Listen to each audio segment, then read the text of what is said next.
Guys, bakit kaya ang mga Bisaya ay mahilig makipag-away at hindi sila marunong aatras? Sila yung mga taong pag inaaway mo ng una, talagang lalaban sila. Hindi din sila natatakot mamatay kasi nga matatapang talaga sila.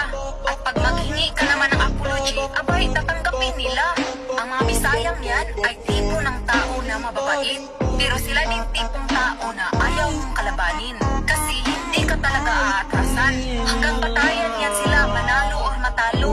Nakakatakot ang mga Bisaya no kasi pwede silang mabait pero at the same time pwede din silang worst enemy. Saan kaya nila namana yan?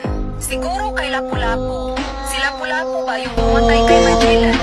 Guys, huwag niyong i-transfer ito sa Bisaya habang kaya mo. Body,